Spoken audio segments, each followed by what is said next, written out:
Welcome to the now Thursday, September 2nd, 2021 Garrison Board of Education workshop meeting. I appreciate everyone's willingness to hold this meeting on Thursday instead of Wednesday due to the storm. It appears we were not being overly cautious in doing so. First up is the call to order. Dusty, would you call the roll, please? Jocelyn Apostello. Excused. David Gilbert. Here. Madeline Julian. Here. Courtney McCarthy. Here. Kent Schott. Here. Matthew Spicer. Here. Sarah Tormey. Here. Okay, I will now lead us in the Pledge of Allegiance. The Pledge of Allegiance To the flag of the United States of America and to the republic for which it stands, one nation, under God, indivisible, with liberty and justice for all. Thank you. Okay, next up we have accept agenda changes. Do I have any proposed agenda changes for this evening's agenda? Yep. Okay, I don't hear any changes, so I'm going to go ahead and read the recommended action. Be it resolved that the Board of Education of the Garrison Union Free School District hereby accept the agenda as presented. May I have a motion, please? So moved. Second. Okay. All in favor, please say aye. Aye. Nays? Abstentions? Thank you very much. Okay, next we're moving on to board communications and presentations. First up this evening, we have a capital project update from Tetra Tech Architects and Calgi Construction. So I'm going to turn this over to Eric. Welcome. Thank you. Is it on? Yeah. Okay, is it on? You won't hear a sound. Okay, great. And I can't see myself. I assume you can see me. Is Keith here or anyone from Tetra Tech? Keith is on. Okay, so Keith, great. Whenever you want to jump in, go ahead and jump in. We just have a couple slides to go through, and we can answer questions as you guys wish as we go along. So we have like 10, 15 minutes. Is that the target? That sounds lovely. Okay, so here's a summary of the completed work. We accomplished almost everything we had on the agenda for this summer, so we're really glad. You know, last time we met before we really started the summer construction, we were concerned about certain things being done. We were really concerned as we went into bidding about being able to finish all the abatement. And right now, abatement's been the most challenging issue, and it's basically all done. There's a couple lingering items that will happen later on, but everything that's in the scope of the phasing plan has been accomplished. So all the demolition has taken place. The electric room has been completely reassembled. The library has the demolition of the old computer room. If have not gone in there, that's completely gone. It's a wide open space now. The server room has been constructed, the shell of it, but there's more demolition inside the actual server room itself. The OT PT room is downstairs. That's one area where we did the demolition portion, but there's more construction needed to make that operational. The cafeteria was a concern in terms of abatement and other work, and all that work has been completed in terms of the demolition. The floors, walls, and ceiling have been fully abated beyond what we originally had in the scope to create a nice open space in there. So there's a lot that's been accomplished in that area. We can talk more if you have questions. And also, in the elementary school, a number of floors, all the asbestos-containing floors and ceilings have been abated and dealt with. There's still some more ceiling demolition going on, but in terms of the phasing plan, we're right on schedule with all that work. And in all the spaces that the teachers have seen, the existing lighting, for the most part, is still remaining. Temporary lighting is in some places where that ceiling lighting was removed, but we're keeping the existing lighting until the new ceilings come in, and then we'll have the new lighting in the new ceilings as we go through the phases. So. Unit ventilators were removed in a number of classrooms which were for the schedule and additional spaces beyond the schedule. So we're actually ahead of the game in terms of unit ventilator removals.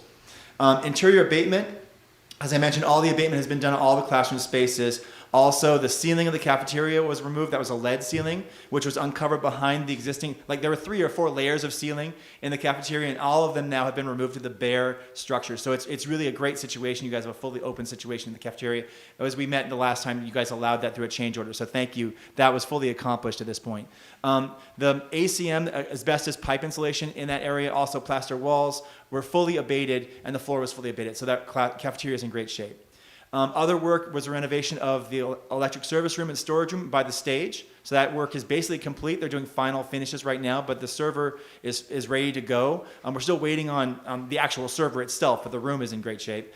The server room framing is done. The toilet room is for the hallways. Those rooms are framed, but they're not going to be available until the next phase. So a lot of the framing is done in advance of the phasing schedule so that we have classrooms and corridors that are fully available, even though the rooms themselves, we're still waiting for plumbing and ceramic tile. Those things are coming later on, but all the framing portion is done. The handicapped lift is by the CSE area that provides a connection to all 3 floors at that point. So that lift has not been constructed, but the foundation was installed and the shaft is starting to be cut. The electric panels for the new service for the whole building have all been roughed in, and all the wiring has been done throughout the building. So we're at a great place in terms of the wiring and the electric service. We have everything we need for that. We're moving on to that. The underground work for that is done. The transformer is in the shop of the electrical contractor. They're just waiting to deliver it. It's probably going to happen next week. So the pad is ready, and all that stuff is ready to go. So we're online. We had some concerns last time about having all those items in time and schedule for school, and they're all in line to be ready for the new service, the new unit ventilators and heating systems when they come online. And right now, as far as the Consolidated Hudson is concerned, we believe we have adequate service. So as far as, we don't know until we actually turn it on, but all things point to a positive for that as well. The gym area drainage, that's at the exterior of the building. That was done, and the steel is going forward right now. Probably be in progress this moment, but hopefully by the end of next week, the steel structural work will be done as well. We have steel going in the gymnasium, over the stage, and also in the middle school area to support new mechanical equipment in those spaces. There's also some steel structure which is being done to reinforce the roof for snow loads, and that's happening in the phase 1 work area, and that has not been done yet, but it's not impacting the rest of the building. The foam roof abatement has the contract work has been done. Fortunately, we find additional things to abate. So there's some additional roof abatement going on, and the restoration is going to be happening over the next couple of weeks. Again, that foam roof is over the phase 1 portion of the building, which we're not going to be occupying. That's the one area which is being done. We can talk about roofs later on if there's more questions about that. The field grading, we're still waiting for sod. That's going to be happening on the 16th of September. But the field is fully graded. You can go back and see what the field's going to be like. And we already just talked about the fencing. That field is not going to be playable this season. That it was never going to be playable anyways. But the playground areas and the pavilion area are going to be accessible for kids to use. And the equipment pads are all done. All that concrete work outside the building is done, with the exception of the ADA walkway. So let's go ahead to the next slide. As I mentioned, we're now moving into the school year, and we're going to do phased renovation. So the first area of renovation is classrooms 22 through 26 in the one wing of the building, elementary wing. All other classroom areas are going to be available. The one exception to that, which we're still working on, is the music room, which is probably going to be 1 week delayed because of some structural and some finish work in there. So every other area is fully available at this time. And the teachers have already moved into the spaces. So we're in pretty good shape. So the plan now is to have the contractors work through September and October in Area 1 after hours. And then once they're done with that area, they're going to be delivering 100% complete spaces is the plan, with casework, floor, wall, finishes, everything 100% done. So teachers can move into those spaces. And that's primarily the lower grades, first grade and second grade, will be moving into those spaces from where they are temporarily right now. And then the construction moves into 27, 28, 30, 31. Those are the spaces that those classes are in right now. So there's going to be one move. They're going to move into the new rooms, and the rooms that they're in are going to be renovated behind them. And everyone else is going to stay. So what it looks like right now, we're on the phasing plan that we had discussed and worked out beforehand. Everyone's going to move one time into final spaces. So after the 27th to 31 wing, that's where the science table was. That table's been removed. So those spaces are a lot more open. If you haven't seen them, the ceilings are gone in those spaces. There's still lighting in those spaces, but they're much more open than they were before. The walls have been primed and painted in all classroom spaces, but they're not the finishes yet. There's not the final wall finish. This is just a bright, clean, safe condition. No floors in these spaces. They're all bare slab. 30 and 31 had some additional slab issues, but they're going to be fine. You guys have already built them out, but we were hoping to either get the final flooring or to get them to sort of do the moisture mitigation and some Ardex, but that, I don't know if we talked about this last time, but that was not feasible because the Ardex would be damaged by classrooms and tables, so they have to come back and do it again. So it's all bare slab and safe conditions in all the rooms. So going through the schedule again, September, October, the first area, November, December, the second area. So by the end of the year, all those classroom spaces are going to be finished and turned over to the district. Then we're going to move into 11, 13, and the nurses' room, which is this wing right here, which we're in, are the adjacent spaces. And those are occupiable right now, but they're not finished. And they don't have there's been ceiling demolition. You can still see the existing ceiling above the ceiling. A lot of these classrooms had multiple ceilings. We still have the spline ceiling left. But those spaces are not going to be fully renovated until we get into them in January and February. And that's going to happen. The 4th and 5th grades are going to be moving from those rooms and the library into their final homes in 27 to 31. So that's when that transition is going to happen in the next phase, in the early part of the year. And then the art room and collaboration room, we've talked about different ways of doing that, even maybe doing them early. That has not been determined. And the possibility of doing art on a cart has been discussed. Right now, those rooms are fully available and they haven't been renovated yet, but we may be talking about accelerating those so they happen in either of any of the other phases or in the March. You see the March-April timeframe, we're not doing anything particular, so we're not sure when that's going to happen this time. Other work happening this school year, which we were hoping to get done this summer, was the ADA ramp. That is not, unfortunately, going to be ready probably for the first week of school. But after that point, it's going to be 100% done. There were some delays in terms of the garden wall. If you drive through the parking lot now, the material is here that's going to make that wall. It's a precast concrete multicolored block. It has a red and brown variation to it, but it's a precast, faux stone, sort of a concrete. So that's what's going to be installed in that wall. That's going to be the front of the garden. It's going to lock in the garden, and it keeps close to the original curve, and allows that ramp to transition down to the parking and driveway area. The rooftop mechanicals have not yet been installed, but the curbing has been done. Most of those units, a number of them are actually here. Last time we were really concerned about the train deliveries.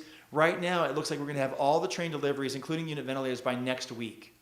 So that's going to put us in good place to having them installed after hours through the October timeframe in time for a heating season.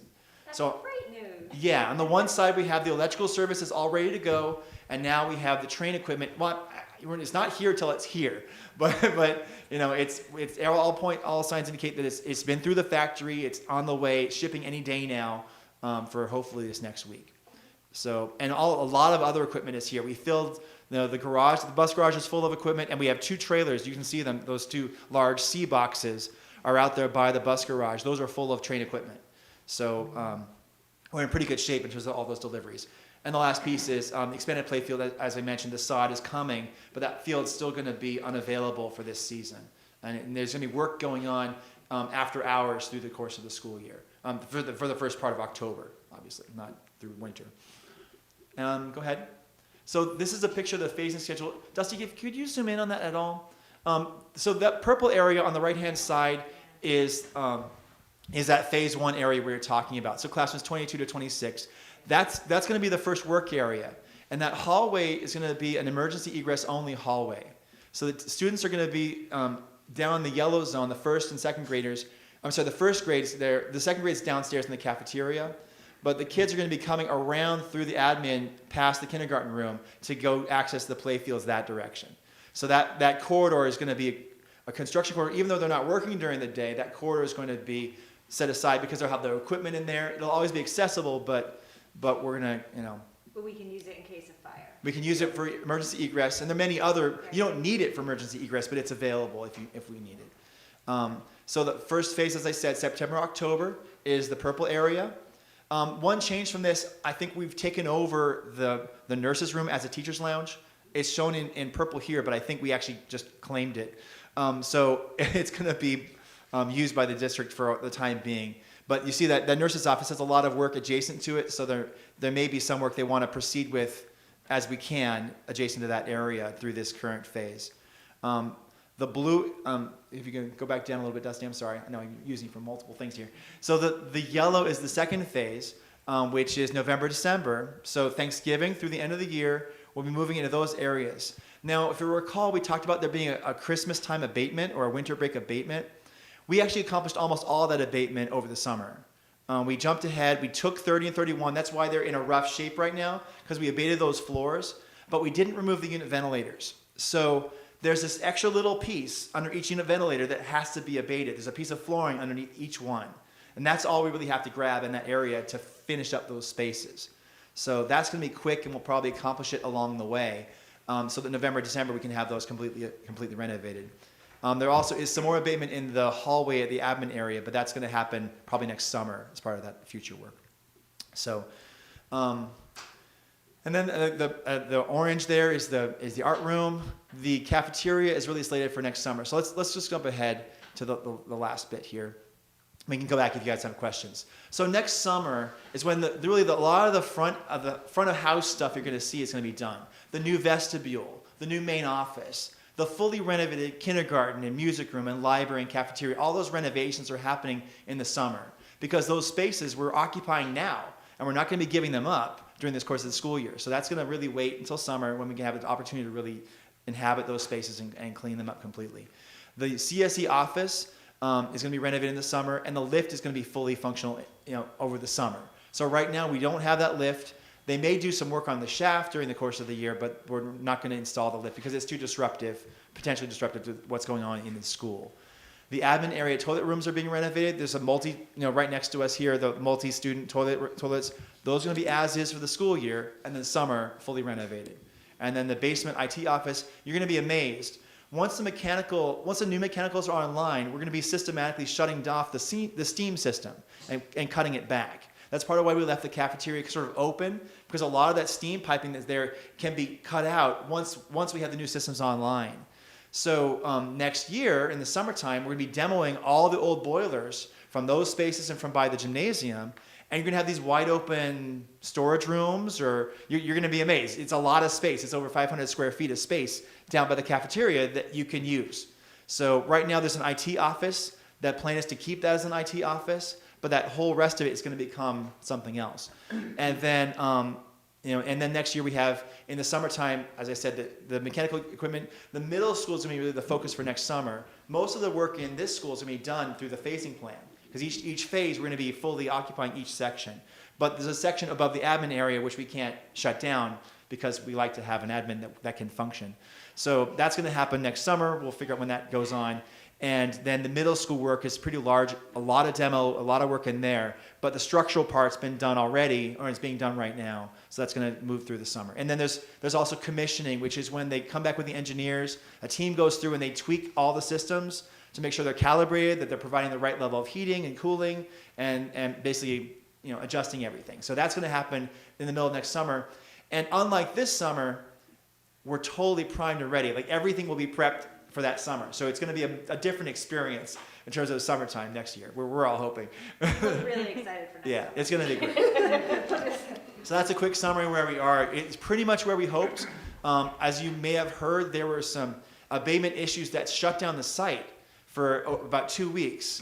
And right in August, right when we were trying to get through and get ready for school. So everyone really rallied. The contractors pulled out all the stops to get us where we are. And the district was, we had to accept. You may say that the spaces are acceptable and fine, but we were hoping for something a little bit more finished, and it is what it is. I think before I open up for questions, I will just say I think it looks great. That primer coat, I don't know paint, but it is bright. Those spaces are beautiful. The ceilings, it's open space. I think the lighting, I appreciate everything you did to work with the district to make sure we have good lighting, even where it's temporary lighting. I love the exposed brick now in the cafeteria. I think it's really pretty. So yes, it's different, but it's really beautiful in a way, and it shows where we're going. So I think congratulations on how far, considering all the obstacles. This is pretty impressive. I'm pretty impressed with all of this. So even with the shutdown, we are going to open on the 9th. And so I really want to thank you. I want to thank Keith. I want to thank the whole team. Well, thank you. And again, also for the district staff, you guys have been great. In terms of being able to work with the contractors, we met with them. We meet with them on a weekly basis, and everyone's available to answer any question, anytime, to make sure construction moves forward. That's been the whole focus the whole summer, and it really has worked well. And Myers, the GC, they've been stepping up, getting it done. There've been challenges along the way when we couldn't work. They were frustrated, but we pushed them. We all worked together to get through it. So I think it's a good thing. Good job handling your frustration. It really showed. I think I said this last time, that Carl and Joe have experience with capital projects that shine through this summer. Yeah, it absolutely shows, because they knew exactly what was a critical issue, what was something that could be worked through, and just we all kept our heads, and everyone got decisions were made very quickly, because that's the worst thing. You guys make sure that there was coverage. When people were on vacation, there was always someone there to answer questions. Everything was dealt with perfectly. So Good. you guys have been great. I'm going to open it up for questions. I see David has a microphone. So David, Well, first of all, I love that so much of what you said was preceded by, "You're going to be amazed." That's good. Yeah, that's good. I'm just curious. I mean, in something like a project like this, there are things that are going to come up that you didn't anticipate, and I wonder if you could just sort of go over what, if anything, happened that you maybe that surprised you or that you weren't quite expecting. It's funny, we always go into these things saying abatement's always one of the issues, and that's always the most challenging thing.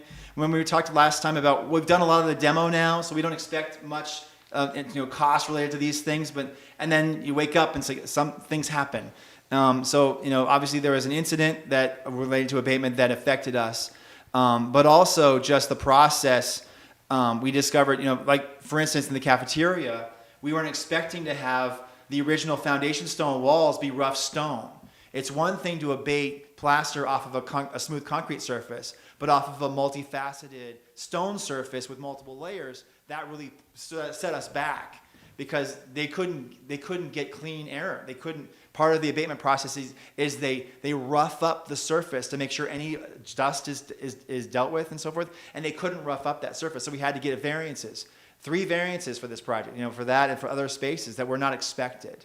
So, abatement's the biggest area, the first area. I think the next one is the existing roof.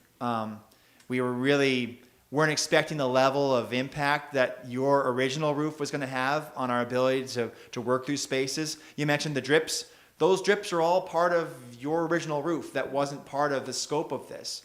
And some things are being dealt with along the edges, but that roof remains as an issue that you guys are going to need to be dealing with over the next year or two to really ensure that all this work is preserved, because that's the challenge there. And we discovered that roof wasn't as solid as we hoped, and you guys, again, speaking of the district's ability, have jumped on it and have gotten quotes and are ready to go with solutions to pursue that. So you guys are pursuing that actively to get dealt with. So that's another piece. The ceilings, we didn't expect all the mess. I mean, you always kind of think there might be, but the layers of ceiling and things above the ceiling, that we've done a lot more demo than we expected as far as the abatement of the ceilings. And not abatement, the wrong word, removal of all those ceilings and all the systems. And it's going to be to your credit and to your benefit going forward, because all the, Edutech has been here throughout the most recent month, putting the wiring up there and so forth, and now they have spaces available to go and do it once and do it right and get it higher. And we're, like you said, Madeline, we're pushing the ceilings up, in the cafeteria and wherever we can. Obviously Keith's on the phone. I know he's like, oh, we can't promise anything, but we now have that opportunity because things are opened up that were not available to us before. There's only so much investigation that the architects and engineers can do before they actually open up the ceilings and see. You can take a peek, but now we know. So that's where a lot of the discovery has been. Another piece was in terms of the pads. When we went to the back corner and we're working on that pad, we saw an opportunity there to deal with an existing condition where your slab was recessed and there's a tripping hazard getting out that back door. I don't know if you guys remember it, but there's like a 3 or 4 inch gap because the 3 inch wasn't that bad. But the settlement had taken place with the exterior slab. So we were working with the district and with Tetra Tech and Meyer, we were able to re-pour that pad. So now you have a nice new pad, a condition out of the building that was just part and parcel with the construction.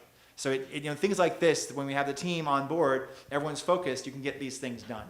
And surprises that come up, we can roll with them and say, okay, well, let's work this in, let's make it right. And that's what we've been trying to do throughout. So. Do I have other questions? Yeah, Madeline? just in case. Oh, do I have Kent or Matt? Do you have questions? Okay, Madeline, want to jump in? Well, thank you. Thank you for everything. Everyone, the whole team here. It's just been, I drive by and I see all the work going on at 6:30. You guys are working. And Mike Tuarte's the first one here every day. yes, Mike Torty, He's always- everyone has done such a great job to make sure that the school opens in time, and especially a summer like this where there's a shortage of material, we're still dealing with COVID. There's a lot going on, so thank you. I do have a couple of questions. So with and more, just understanding the space, the classrooms, and the state that they're going to be in during the school year. So right now, so the surfaces sounds like it's fine, right? The walls are primed, there's lighting, there's a nice exposed flooring, that's all fine. My question is then with the heating system. So you're gonna get the heating system sometime in a week or two. Will it be connected? Will it be commissioned? Will it be functioning by the time it starts to get cold? And if not, is there a backup? Just to make sure that everyone is comfortable. Right. Well, we still haven't demolished the old steam piping. So as we said last time, we're not going to do that until we really have them on the ground. Once we have it here, then that steam system is going to work and the heating related to it will be functional. The commissioning is going to happen later. It's about turning them on and getting heat going in them. They're primarily electrically based. So we have the electrical power and that's all the wiring is there. So it's really about putting them in, plugging them in, and switching them on. So we're going to be in good shape once those are here. I don't know, Keith, if you have anything to add to that, but I think it's all about the timing of when we're doing it. Most of the school still has the original heat, and 30 and 31, which will be occupied, that has the old UV systems that are still functioning. right. So those will be online, and then as we go through, the new ones will be online and ventilating. I believe they'll be overset for the first occupancy. They won't be fully balanced, but you'll have over ventilation. You'll have more outside air at that time. And then as we get into next summer, that's when that commissioning will happen, and we make sure that all the airflows are where we design them to be, and then the system is optimized. All the valves are checked to make sure they're functioning correctly. Great, thank you. My last question is with the storm. There's been a lot of leaks all over the place. Yeah, we were seeing it at work everywhere. It's not a typical storm. And I know that there was some roof replacement part of the project. And you mentioned that there is some roof that needs to be done. Can you talk a little bit about that? Is that something that needs to, is it additional scope that needs to be added, or is that completely separate? I can speak to some of that.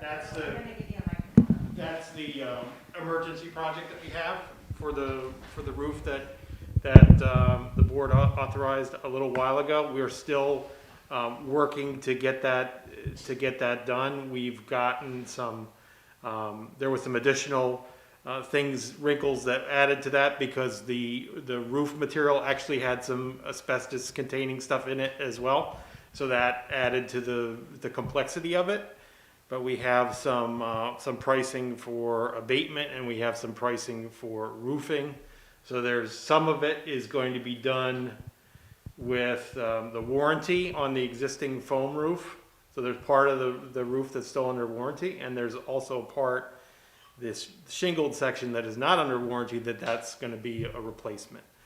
So with projects like that, you file emergency paperwork with SED, which has been filed, and we are in the process of getting some final numbers for the roofing components. And once those are done, we can deal with that, which should help some of the leaks that you see in this hallway, as well as the stuff that was over top of the art and the theater. So there's. It'll include this hallway area. Yeah, I believe that part of that continues the same section of flat roof that's got a warranty on it. So there's a number of things with that, and then as Eric was mentioning, the section that's still under construction, that roofing work is going to continue into the school year until until that's finished, and then that'll be finished before those classrooms are ready to be turned over. Thank you. Mhm. I have a follow-up on that. Is it, because it's emergency paperwork, would it be possible to get FEMA funding, or is there any other additional funding we can look to due to the recent storms and state of emergency? Well, this predates that, but it is eligible for building aid, and if you are using fund balance to pay for it, which we are, potentially the aid can come quicker. So that if they know that you're not borrowing, aid is typically awarded to districts based on the usable life of the object or the improvement and the timeline at which you pay for it. But if you're if you're paying for it directly all at once and you're not financing it, they recognize that, and then they change the way the aid is calculated. So we did submit our with emergency projects. What happens is you submit your paperwork to initiate it. You do the repairs, and then you submit all the final paperwork, because they recognize that you can't wait for weeks and weeks for things for approval to go forward. So they did ask a bunch of initial questions, which we have responded to, and we're working to get that going. Thank you. Your questions? Peter, go ahead. Thanks. Thank you for all of this information and all of the work you've done. I just have a couple of quick questions, and I apologize if I'm making you repeat yourself. The OT/PT room is under construction. Where is there a space for students for the fall? That's gonna go to Carl. Okay. Yes, Courtney, good question.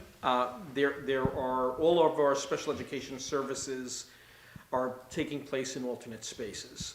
Got it. So we are using the room across the hall, which used to be used as a theater room. Mm-hmm. We still have our speech room, which is intact.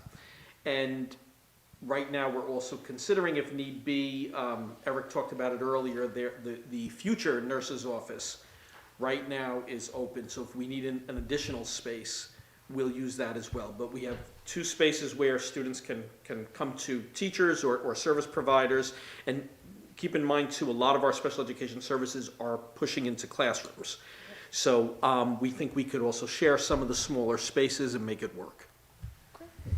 On the line of nurse's office, is for right now, is Nurse Melissa located by the cafeteria where she's been, and that's where students will go? Yeah, she's back in where she was as of yesterday.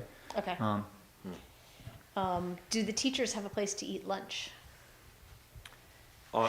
Yes, temporarily. Which I know is complicated even with COVID. It's not ideal. I mean, look, even last year, our teachers can tell you some had, outdoors. When weather is nice, that's not such a bad thing. A few have even had lunch in their cars. And that's really pretty terrible, but that has occurred.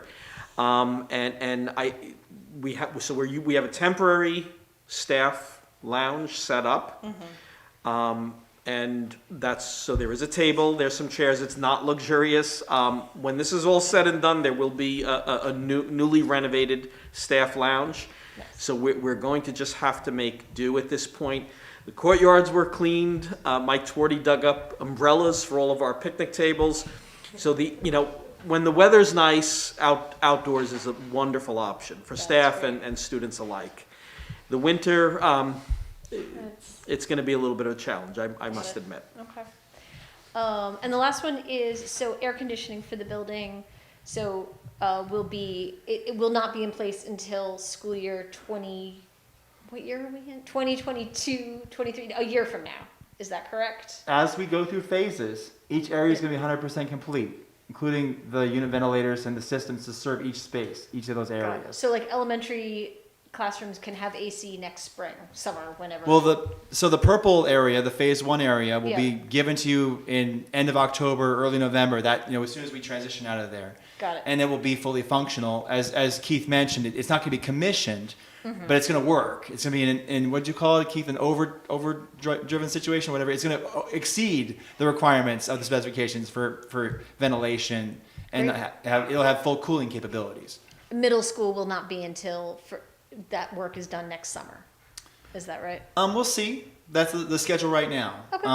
I have no doubt that our contractors are eager to do that work. So when the unit ventilators are here, we'll have a discussion about when those will be installed. But right now, it's all scheduled for summer for those other areas. Okay. We'll be so excited for AC, we'll turn it on in November, Right? just to see how exciting it is. That's it. Thank you so much. You're welcome. I have one follow-up just regarding the teachers' eating space. I know we have kids we're pushing outside too for lunches. Do we want to look at maybe a courtyard for them that's just theirs? Is that possible? A For courtyard for staff, that is eat-in? just staff? Just during lunchtime? I don't know if the lunches are lapping up. I'm throwing a scheduling. Yeah, so just- yeah, You don't have to answer, but. Well, I could, that's a challenge. Right. I would love to do that for our teachers, but they know their lunch is the same time as the students' lunch. So, there are only so many outdoor spaces, so that's a challenge. There is one room in the middle school, the home economics room, that also will be available for lunch. So there is one large classroom where they can spread out 6 feet apart and eat. I forgot to mention that.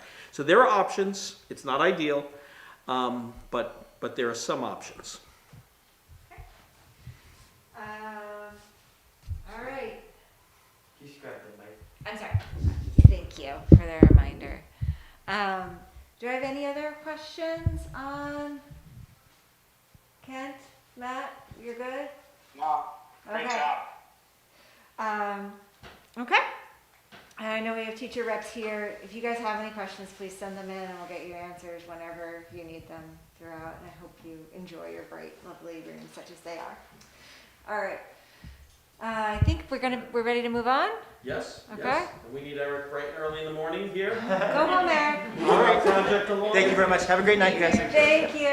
Thanks, Eric. Thank you all. I'm gonna drop off too, if that's. Oh, unless sorry, we Keith. need- Thank you, Keith. Thank you for being there. Thank you all.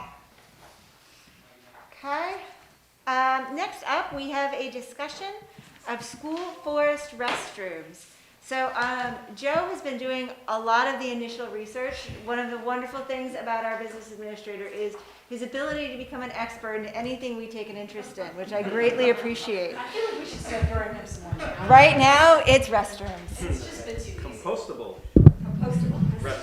So we did a little bit of research, and there are options as far as a restroom in a remote location. What it would need to still need to be serviceable by a vehicle in case anything that needs to get pumped out of it, because it is self-contained. It's designed so that the biologics and stuff work, and there's nothing that it requires if you are able to provide electric for the fan that basically does the ventilation for it, and typically that can be done with a solar panel. So there are units which are ADA accessible, all sold as a unit, and off of a federal contract, they're around $15,000 for the unit itself, plus the cost of the solar panel, which is extra. I imagine there would be some installation that would be associated with it in terms of prepping a location to set it in and get it level with the ground so that somebody with a wheelchair could roll right into it or whatever. So there'd probably be some site work associated with it, and because we are a school, we would have to get this approved through SED, just like anything else we do. I would say if we have something that's like packaged, that's that's been installed in federal parks and things like that, I think it would make the process easier But we would need to involve potentially the architect to help us file whatever paperwork we need in order to make it happen. We took a look at the site when we did our hike earlier this week, and originally we were talking about putting it potentially at the cabin, but that's a little far from being able to access it with the road. So probably the other entrance, which is on which road is it? Snake Hill Road. Off of Snake Hill. That's probably where it would go if we were going to install one. So if anybody, when you drive on Snake Hill, right, there's a golf course, that little road you drive down, we're all familiar with that, and there's an entrance there to South Redoubt Trail, so that's where it would be, which is nice because the buses can get in there too. And one of the things that I did notice about researching this particular item is there's a lot of them that are installed in the middle of golf courses. So if they're installed in the middle of a golf course, I would say it's a pretty good bet that they don't stink like a porta potty. So I think that's a good. Sun in the area we're talking, like golf course is very exposed. Right. So the solar panel may have a bit of a challenge, or may have to figure out how to, the solar panel might not be right next to it or something. It depends on the site and what we have to do to get light in there, because otherwise it's running power to it, which I don't think we want to do. How long do these last? That's a good question. I don't know the answer to. I think that that based upon what it's made out of, it could last 10, 15, 20 years easily. It's going to need some servicing. And the companies that make them also can provide service for them. I don't know if it's. How often do they need to be serviced? That I don't know, but it's less than what a porta potty would be serviced. You're not pumping it out and putting in chemicals on a regular basis. Madeline, you don't pick up the microphone too, I just want to make sure you can say. So what is the expectation to get it in for this school year and to provide instruction and use the cabin that's in the forest, right? So more outdoor activities, educational activities? I would say that there's a potential for being able to do this by the spring. I don't know that it's something that we could have necessarily for the fall.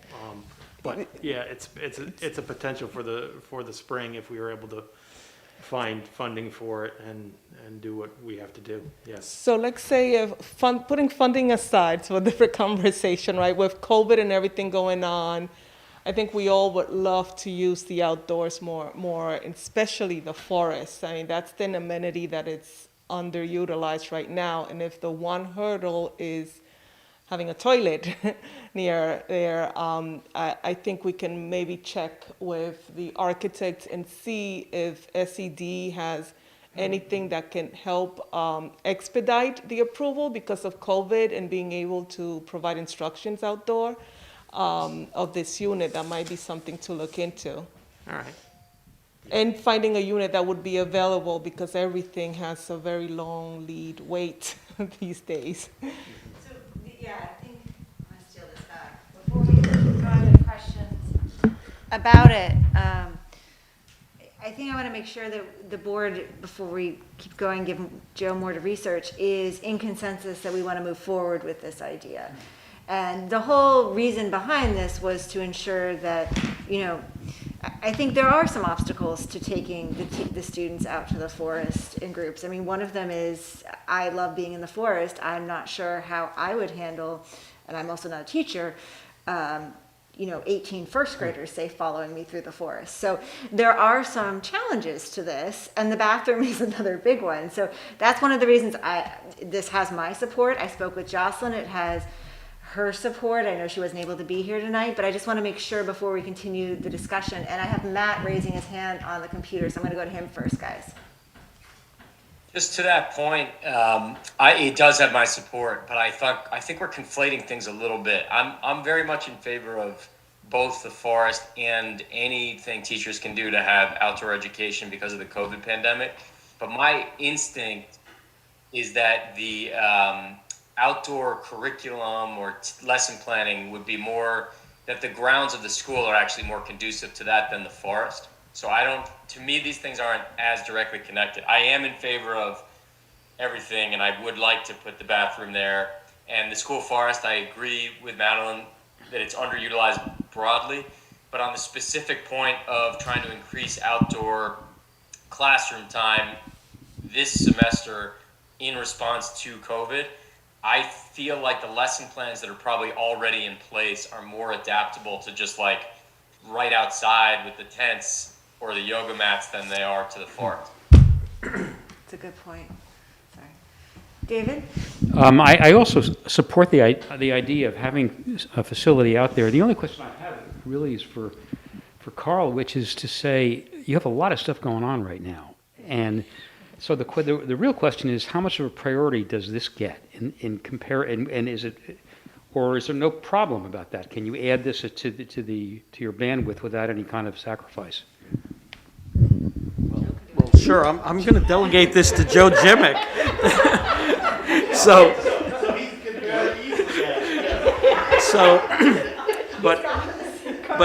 but to be realistic about it, David, you bring up a good point. There's an awful lot going on. The priority is moving the capital project forward. Teachers last spring and last fall were in the forest. I think they very thoughtfully kept their trips to a minimum, maybe an hour and a half, 90 minutes or so, which I think kind of made sense. Because long durations, you may have the situation where a child needs a bathroom. It's just a practical matter. So I do think, I know there are plans now to get into the forest this fall, but I think it is unrealistic to think we will have this in place within a month or so. What Joe said earlier, I do think it's very doable by the early spring. Because again, it's involving architects, state ed. There's a number of things, and it's a bureaucratic process. Any public construction is much more complicated than what you can do at your own home. So, Joe, I don't know if you agree with that, but I know you initially we talked about this. Joe has done the research, but there's some more research, and I think what we were looking for, I'm glad to hear, it sounds like we may be getting to consensus here at the board level, which then would give us kind of like the green light to move forward, do a bit more research, come back to you with some real pricing, and to really explain what this process would look like. Microphone. Pick up your microphone. Say that it's bringing back some nostalgic moments of my days growing up in New Jersey 70 years ago when there was a forest nearby. We didn't have a problem with bathrooms back then, the forest. But I think it's a Jersey thing. I think it's a Jersey intuition that we solved the problem. So, Kent, do you have anything you want to add? No, I'm fully supportive of exploring this, and absolutely. Okay. Courtney, anything to add? Questions? Okay. Nope. Then I think we have consensus to move forward. I do think spring sounds like the best timeline despite... Matt? I just want to clarify, I'm totally in favor. Madeline, I was making my comment to make you feel better. Like, I just think if the I don't know what we're calling it, if it's not a porta potty, I'm just going to use the word porta potty. If the porta potty's not in, I don't think that is an obstacle to what you were talking about, Madeline, in terms of having more outdoor education this fall, because I think that can happen like in the vicinity of the school, I think. Does that make sense? Yes, I just don't want it to turn into a long SED process. Like, it's not a capital project, right? It's an outdoor with the state. So letting them know, hey, this is what we want to do. Is there one that you already have that you pre-approved, or can we expedite this approval So the spring is fun, but we don't want to wait a year for them For to a say, porta yes, go ahead. Oh, I agree with that. I will also say, in terms of funding, I know our budget is tight this year. We are spending money quickly. And one of the nice things about spring is I just heard this morning there's a GSEF grant deadline on November 1st. And this sounds like a great way for us to partner with the Children's Education Fund and maybe come together to raise the money for this lovely porta potty in the forest. I think that's just the grant they were looking for. So, but that might be a way to help us make sure our budget stays closer to where I'm sure you hope it is. So, Appreciate that very much. try not to spend all the money before we even open the doors. Just saying. Okay. Do we have any other comments or thoughts on the bathroom in the forest? Okay. So I'm going to close the discussion on porta potties for tonight. And we are going to go ahead and move on. Next up is President's remarks. You're going to have to bear with me. I have a few remarks this evening, mostly because since we last met, which was a week ago and a day, a lot has happened in our district and the world beyond Garrison. So, you know, as we saw the storm last night, we want to say hope everyone's safe. And we certainly, our thoughts are with everybody who was impacted. I certainly didn't expect to wake up and see what had happened in New York City this morning. People in the South have seen a lot of devastation. So we recognize that the storm also impacted our high school students who have returned to school. I want to say a huge thank you to Michael Twardy, his team, and of course our bus drivers.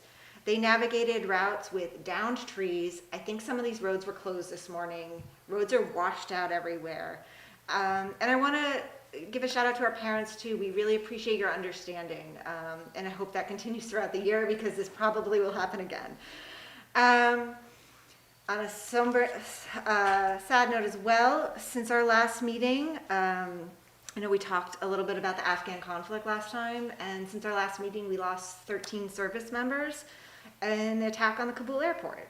I bring this up because we did talk a little bit about this, and while the war does not impact our day-to-day here necessarily, it does impact our larger Phillipstown community. And our heart goes out to all the veterans in our community. I mean, I can't imagine what they're going through right now. Sorry. So that's why we bring these things and we talk about them, I think, because we're not just our school. I also hope that we can do our usual Veterans Day activities. I know we don't know what COVID's going to bring in November, so that may impact it. Which brings me to our current situation in our district. This is our third year with COVID. Today we welcome back our staff. Next week we have students coming back. I want to thank Carl for inviting me to the staff breakfast this morning that was hosted by the district and the staff morning meeting. I was able to share our board goals, share our hope for the many challenges we face due to COVID and the capital project, that we really do hope that we can continue, we have an opportunity to explore the outdoor learning we talked about. We're going to continue to serve this community, but it's going to be challenging. I know a lot of our teachers embraced outdoor learning before. This is nothing new necessarily, but this year I feel like we're really ready for it, even without the porta potties yet. We have, Garrison Woods has been working in those courtyards. Those courtyards look better than they've ever looked before. They've been pruned, they've been cleaned up. We have tents up all over the campus. We have our new environmental science teacher, Mrs. Arbor, who is ready to collaborate. We talked a little bit about in our porta potty discussion that there are challenges to getting the kids outside. And one of them is we have on some grade levels, one teacher per grade. Having that extra support and help, I think, will be key to making those adventures, whether it's on the campus or in the forest, meaningful. The Garrison Education Fund continues to support our outdoor learning and mindfulness with a K-8 yoga program and yoga mats. These mats aren't just for yoga, they also allow our students to have a space to be when they're outside, where to eat. a little bit more uplifting note, I want to share with the board and the community that I was invited to tag along on a hike in the school forest with Miss Arbor, with Mike, our new Director of Technology and Innovation, Alice and Joe, Carl, Dusty came, Genevieve, our District Treasurer, came. We all went out on Tuesday morning. We explored the trails leading out to the Scout Cabin, which looks amazing. Thank you to the Boy Scouts, the work you did, that Eagle Scout project. Really, I don't know if you guys have been out there, but there's new windows. That place looks beautiful. It looked like kids were having parties out in the woods before, and now it's spotless. So good job, Scouts. Then we hiked up to South Redoubt. I have to say, I've hiked those trails a lot with my kids and my dog. And we came down a path I'd never been on before.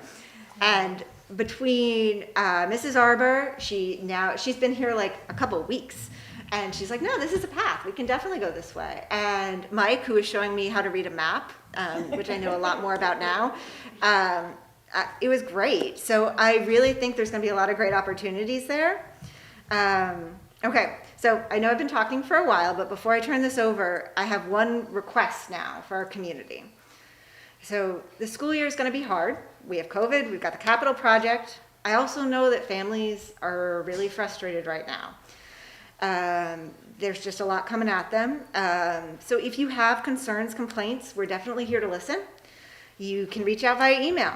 You can come to a board meeting. We will be back in the gym next month. Speak up during public comment if it's appropriate. But I am asking that our parents and our community members also share gratitude with our teachers and staff, and remember that this is going to be hard for them too. So the classrooms don't look perfect yet. We know that. We've discussed that a little bit. They're going to get there, but I'm really optimistic too. I know it doesn't sound like that with all the doom and gloom, but I am really optimistic. This is going to be a really great year. And it's going to be because of the people who are showing up here. It's going to be because of our staff, and it's because of the teachers. So let's remember that. If we're frustrated, parents, community members, if we could find another outlet, and please don't take it to our teachers. I would greatly appreciate that. So I'm going to end on that and give it over to Carl. Thank you, Sarah. Yes, that time in the forest was good for all of us. And I think it just kind of heightened our awareness of what an amazing natural resource we have here. And we are totally excited to leverage that resource and just enhance everyone's education. So thank you for taking that time to show us around, and Miss Arbor, yes, did take the lead, and she did a wonderful job. If I showed you around, we might still be there. Well, no, you know your way around. You were very helpful. So breaking news is that the New York State Department of Health has announced just hours ago that all staff will need to test for COVID weekly, or can avoid that testing if they show the district proof of vaccination. For students, testing remains optional, but if students are vaccinated, they would not need to test. But that is optional, and that would require parent consent. We're not completely surprised by this. The governor has made some comments that indicated she may be moving in this direction. So the good news is Nurse Melissa has worked throughout the summer, and we've been collaborating with our local Department of Health. She actually picked up a batch of new Bionex rapid antigen tests just this past week. So we're ready. We are prepared for a testing program, and but the good news in Garrison is that the vast majority of our employees are vaccinated. So we will proceed and implement this new mandate, and it also applies to bus drivers, contractors. As far as I did a quick read, I will read more closely over the next 24 hours. But it seems like it applies to everyone that is in our school. So that is, I think, a positive thing. We had our first conference day today. I want to thank our teachers. there a few were dealing with floods and issues like that, and they participated remotely, but nearly all our teachers were on site. And I just want to say thank you because they had the most positive attitude. You know, the classrooms were not the way they left them, and they were not allowed in all summer long. And our teachers are usually here throughout the summer, but they have come in, and there's just such a positive energy and feeling amongst the staff that really inspires me. And as Sarah said earlier, I think it's going to be a fantastic year. We had a great opening conference day. We had to do some required trainings, but we had Sarah gave opening remarks. So did our PTA president, Ned Roush, and also Karen Nelson from GSEF. Talked to our staff. I talked about district-wide goals, and then we had to get into some trainings, and they did some room preparation. Tomorrow, the trainings continue. We have IEP reviews. We also have training on our new Envisions mathematics program. So we have a full day tomorrow, and our teachers will be ready for Thursday, September 9th to greet our students, and we're excited for that. Also, I've had a couple of questions. Last meeting, we did accept the resignation of our part-time theater teacher, Miss Heck. She did move out of state and is teaching full-time, and we're very happy for her. Theater is very important here in Garrison. And Miss Amig and I are being thoughtful. We are very committed to continuing theater. We may not have a replacement in place by the very next board meeting, but we definitely have every intention to continue theater instruction here at Garrison. And although I don't have the exact details at this point in time, I've been telling parents there's a commitment to it, and we will come up with a plan, and we will make sure that we continue to support theater because there's such a strong interest, and it is so important to our community. Also, I this afternoon, I got a chance to stop at the Desmond Fish Library. We have a new library director, Deidre Faribault. So they had a reception for her and a greeting. So I did wish her well and let her know on behalf of the district we look forward to that partnership. So she's very enthusiastic about working with the school, and she even mentioned that she may want to attend one of our upcoming board meetings. So either the next one or the following meeting in early October, we'll invite her in so everyone could meet her. The other two items I have, I'm going to turn over to Joe. Well, no, I'm sorry. One item. You talked about the compostable toilets. But Joe's going to give an update on the American Rescue Plan funding. He's been doing some research there and about that process. Joe? Yes, so one of the things that was a requirement of the American Rescue Plan is that we have stakeholders involved in the process of getting our grant together as a part of the application. And really, it wasn't conducive to doing that this summer. And one of the things, so we did ask for an extension, and after we asked for an extension, New York State gave an extension to all the school districts to the end of September because they were realizing that with what's happening with COVID and everything else, that it was more important for everyone to focus on opening schools. So we are going to be starting in the month of September with the required parts of the process, which you basically it's very similar to what you do with Title I, where there's a cross-section of stakeholders that are a part of the process that you potentially include in the group that kind of reviews the plan. So you might have some special education teachers, it may have administrators, it may have a parent or two, and other stakeholders that are related. We also have to reach out to the private schools, even the ones that are not in the district, that to see if they want to participate in those sorts of things. So that really wasn't able to happen before school started. So now that we have A lot of the players are going to be in the building. We can have those meetings and things take place. So that is something that needed to be included as a part of our grant application. So this month is when that's going to happen. Thank you, Joe. Okay, I'll turn it over to you, Sarah. Follow up for board members on that. If you're interested, I think there are a couple board members who might be interested in serving on that. Please just send me an email and let me know. I'm looking at you, Kent, as the head of our finance group. So just in case you're interested, and anyone else, please just send me a note. We can't have more than 3 or we'll have quorum. Okay, so I'm going to move on. Does anyone have any questions for Joe and Carl on that before I move on? Okay, great. We're going to move on to accept minutes. Be it resolved that the Board of Education of the Garrison Union Free School District does hereby accept the minutes of the regular meeting of August 25th, 2021. May I have a motion, please? So moved. Second. Thank you. Anyone have any questions on the minutes? Okay, all in favor, please say aye. Aye. Aye. Okay, that work for you, Dusty? You good? Nays? Abstentions? Okay, great.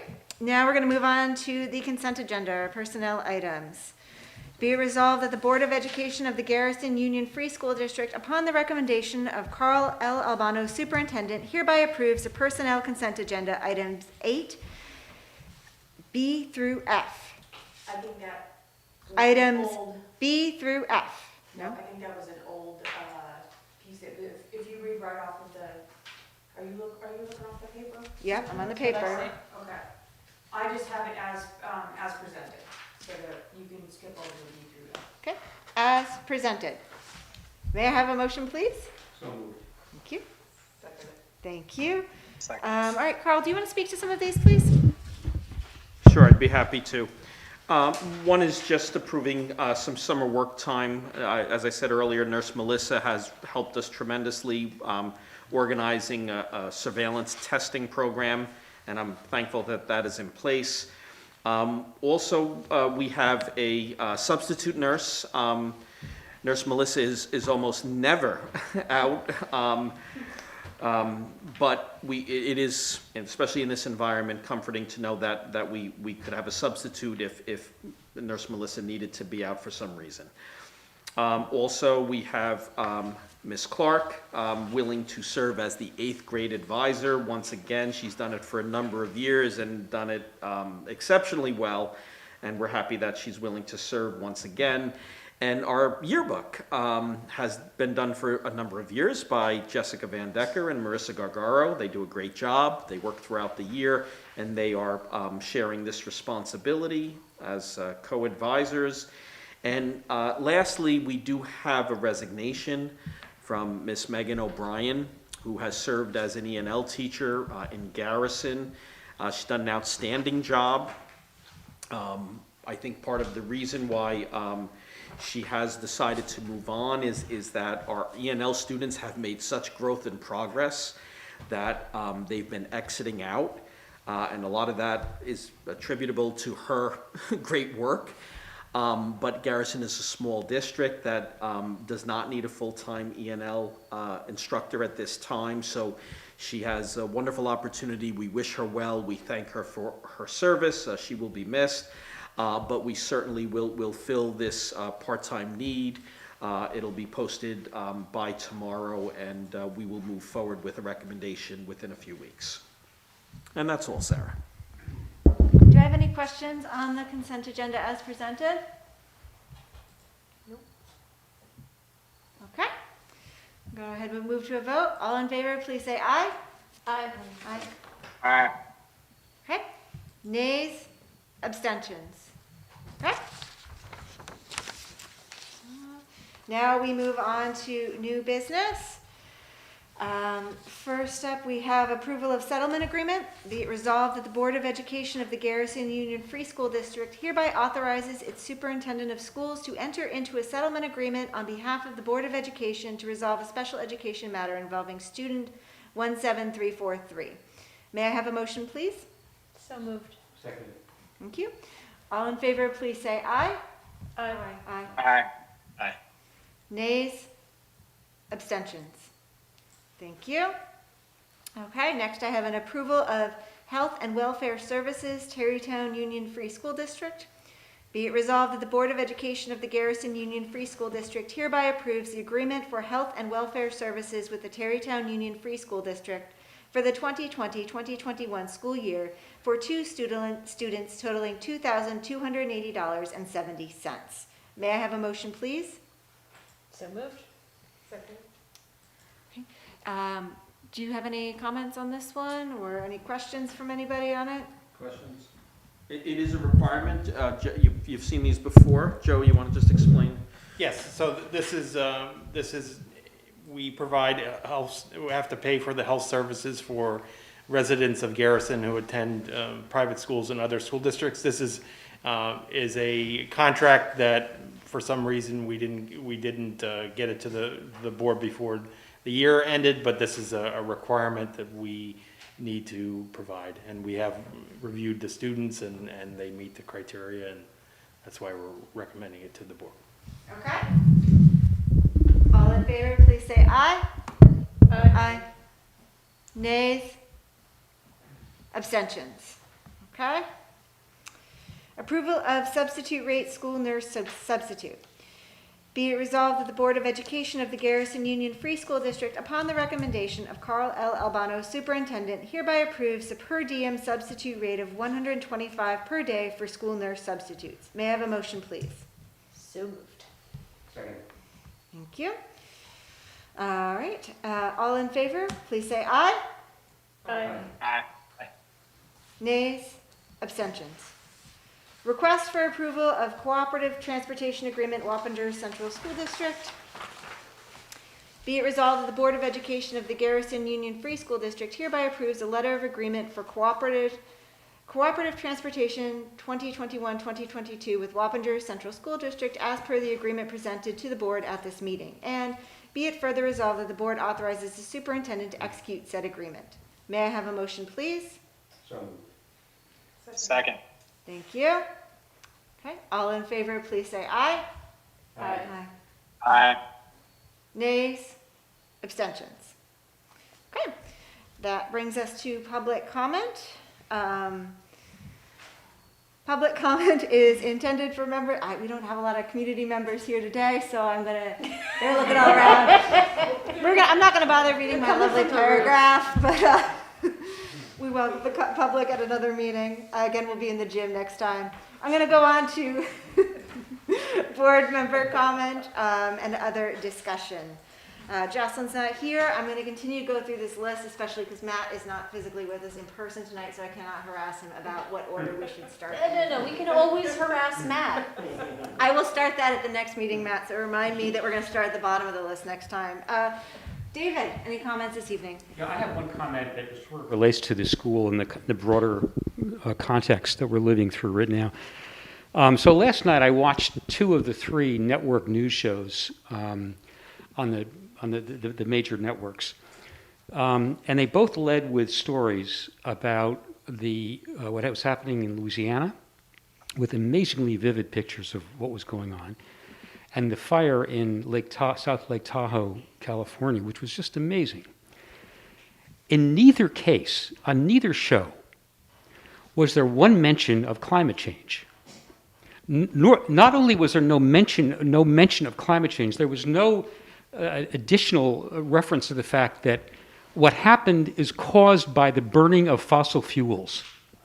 And I sort of wonder, how is it that in this country we can go through something like we saw in the last couple of days, and climate change caused by the burning of fossil fuels is excluded from the national agenda?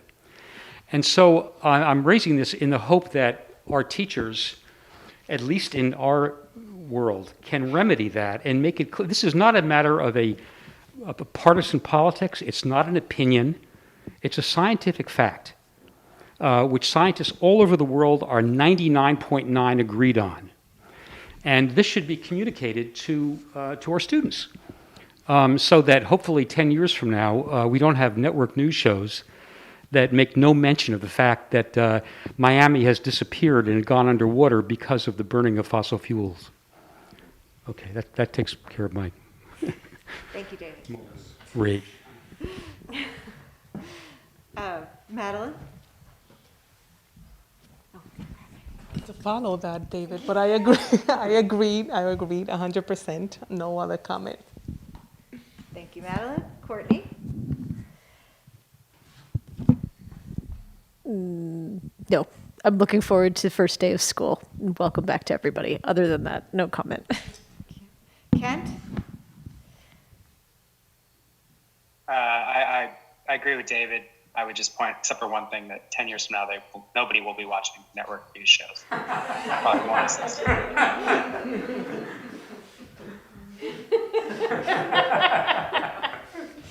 Thank you, Kent. Matt? I agree with all of that as well. Thanks for bringing it up. This is obvious, I think, but as we're heading into this year, we're all in this together as a community in terms of our under 12 students in particular. So for everybody, just to sort of collectively work together to try to keep all those kids safe. Thanks. Thank you. I have no further comment this evening. You've got to hear from me a lot, so thank you for listening. Do we need to go to exec? All right, we do not have a reason to enter executive session this evening, therefore I am going to adjournment. Be resolved that the Board of Education of the Garrison Union Free School District hereby adjourns the regular meeting of September 2nd, 2021. May I have a motion, please? So moved. Okay, all in favor, please say aye. Aye. Nay. Aye. Sorry. Nays. Abstentions. Okay. Thank you very much for your time. I feel like, how did I do? It's 8.